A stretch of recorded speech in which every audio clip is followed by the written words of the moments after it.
بسم اللہ الرحمن الرحیم۔ ایک صاحب نے پوچھا کہ سیاہ لباس استعمال کرنا کیسا ہے؟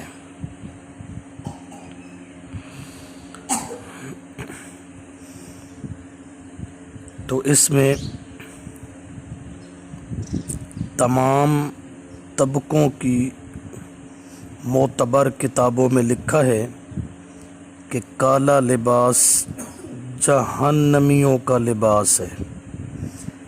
دیکھیے، کتاب کا نام ہے من لا یحضرہ الفقیہ، پہلی جز، صفحہ 81۔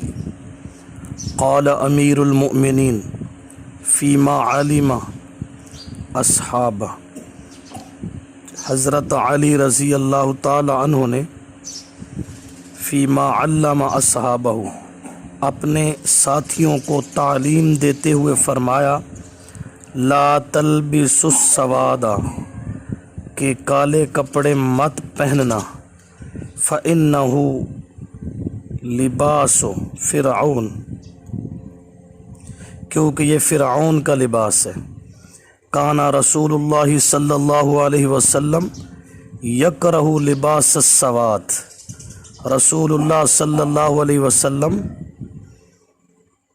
سیاہ رنگ کے لباس کو برا سمجھتے تھے، سوائے الا فی ثلاثۃ، سوائے تین کے، العمامہ سیاہ پگڑی، والخف سیاہ موزہ، والقصا اور سیاہ چادر، یہ تین پسند تھی۔ اس کے علاوہ لباس سیاہ رنگ میں، اس کو رسول اللہ صلی اللہ علیہ وسلم برا سمجھتے تھے۔ دوسری عبارت، سئل جعفر الصادق عن الصلاة فی القلنسوة، قلنسوة السوداء، حضرت جعفر صادق رحمہ اللہ سے پوچھا گیا کہ کیا کالی ٹوپی میں نماز پڑھنا کیسا ہے؟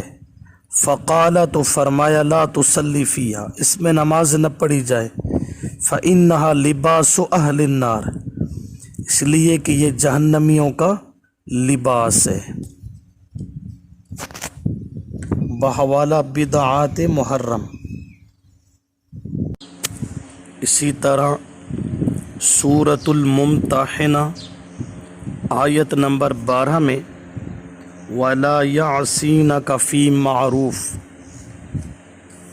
آیت کے اس حصہ کا مطلب اکرمہ رضی اللہ عنہ کی بیوی ام الحکیم رضی اللہ تعالی عنہا نے نبی پاک صلی اللہ علیہ وسلم سے پوچھا، تو اللہ کے رسول صلی اللہ علیہ وسلم نے معروف کا مفہوم سمجھاتے ہوئے فرمایا، وَلَا تُسَوِّدَنَّ ثَوْبًا، اس کا مطلب ہے عورتوں نے رسول اللہ صلی اللہ علیہ وسلم سے بیعت کی، آپ نے بیعت اس شرط پر لی کہ باقی چیزوں کے ساتھ ساتھ لا تُسَوِّدَنَّ ثَوْبًا، سیاہ کپڑے بھی نہیں پہنو گی۔ آیت قرآن کی ہے اور اس کا مطلب رسول اللہ صلی اللہ علیہ وسلم کی زبان سے ہے کہ سیاہ کپڑے نہیں پہنو گی۔ تفسیر قمی، اور یہ روایت اصول کافی میں بھی ہے، اسی آیت کا مفہوم اسی طرح